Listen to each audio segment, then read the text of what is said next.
अक्षर ब्रह्मयोग 8वां अध्याय। ब्रह्म, अध्यात्म और कर्मादि के विषय में अर्जुन के 7 प्रश्न और उनका उत्तर। अर्जुन ने कहा, हे पुरुषोत्तम, वह ब्रह्म क्या है? अध्यात्म क्या है? कर्म क्या है? अधिभूत नाम से क्या कहा गया है और अधिदैव किसको कहते हैं? हे मधुसूदन, यहाँ अधियज्ञ कौन है और वह इस शरीर में कैसे है? तथा युक्त चित्त वाले पुरुषों द्वारा अंत समय में आप किस प्रकार जानने में आते हैं? श्री भगवान ने कहा, परम अक्षर ब्रह्म है। अपना स्वरूप अर्थात जीवात्मा अध्यात्म नाम से कहा जाता है तथा भूतों के भाव को उत्पन्न करने वाला जो त्याग है वह कर्म नाम से कहा गया है। उत्पत्ति विनाश धर्म वाले सब पदार्थ अधिभूत हैं। हिरण्यमय पुरुष, जिसको शास्त्रों में सूत्रात्मा, हिरण्यगर्भ, प्रजापति, ब्रह्मा इत्यादि नामों से कहा गया है, अधिदैव है। और हे देहधारियों में श्रेष्ठ अर्जुन, इस शरीर में मैं वासुदेव ही अंतर्यामी रूप से अधियज्ञ हूँ। जो पुरुष अंतकाल में भी मुझको ही स्मरण करता हुआ शरीर को त्याग कर जाता है, वह मेरे साक्षात स्वरूप को प्राप्त होता है, इसमें कुछ भी संशय नहीं है।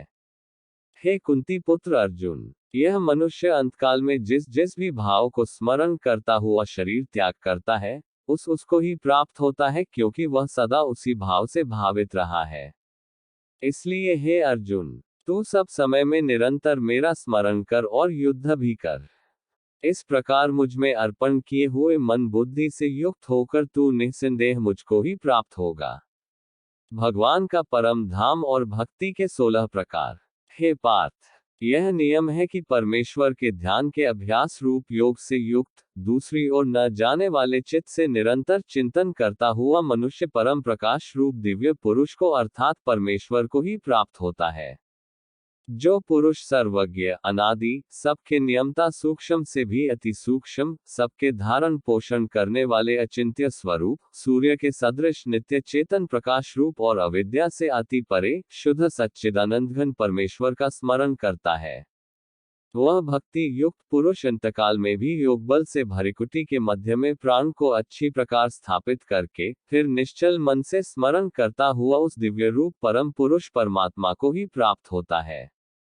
वेद के जानने वाले विद्वान जिस सच्चिदानंद घन रूप परम पद को अविनाश कहते हैं, आसक्ति रहित यत्नशील सन्यासी महात्मा जिन जिसमें प्रवेश करते हैं और जिस परम पद को चाहने वाले ब्रह्मचारी लोग ब्रह्मचर्य का आचरण करते हैं, उस परम पद को मैं तेरे लिए संक्षेप में कहूंगा।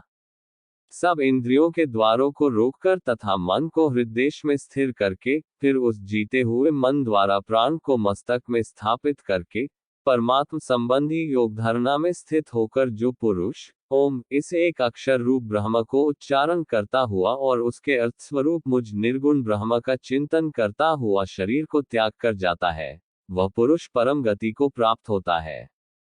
हे अर्जुन, जो पुरुष मुझ में अनन्य चित होकर सदा ही निरंतर मुझ पुरुषोत्तम को स्मरण करता है, उस नित्य निरंतर मुझ में युक्त हुए योगी के लिए मैं सुलभ हूँ, अर्थात उसे सहज ही प्राप्त हो जाता हूँ। परम सिद्धि को प्राप्त महात्माजन मुझको प्राप्त होकर डहकों के घर एवं क्षणभंगुर पुनर्जन्म को नहीं प्राप्त होते। हे अर्जुन, ब्रह्मलोक पर्यंत सब लोक पुनरावर्ती हैं, परंतु हे कुंती पुत्र, मुझको प्राप्त होकर पुनर्जन्म नहीं होता, क्योंकि मैं कालातीत हूँ और ये सब ब्रह्मादि के लोक काल द्वारा सीमित होने से अनित्य है। ब्रह्मा का जो एक दिन है, उसको 1000 चतुर्युगी तक की अवधि वाला और रात्रि को भी 1000 चतुर्युगी तक की अवधि वाला जो पुरुष तत्व से जानते हैं, वे योगी जन काल के तत्व को जानने वाले हैं। संपूर्ण चराचर भूतगण ब्रह्मा के दिन के प्रवेश काल में अव्यक्त से अर्थात ब्रह्मा के सूक्ष्म शरीर से उत्पन्न होते हैं और ब्रह्मा की रात्रि के प्रवेश काल में उस अव्यक्त नामक ब्रह्मा के सूक्ष्म शरीर में ही लीन हो जाते हैं। हे पार्थ, वही यह भूत समुदाय उत्पन्न होकर प्रकृति वश में हुआ रात्रि के प्रवेश काल में लीन होता है और दिन के प्रवेश काल में फिर उत्पन्न होता है। उस अव्यक्त से भी अति परे दूसरा अर्थात विलक्षण जो सनातन अव्यक्त भाव है, वह परम दिव्य पुरुष सब भूतों के नष्ट होने पर भी नष्ट नहीं होता।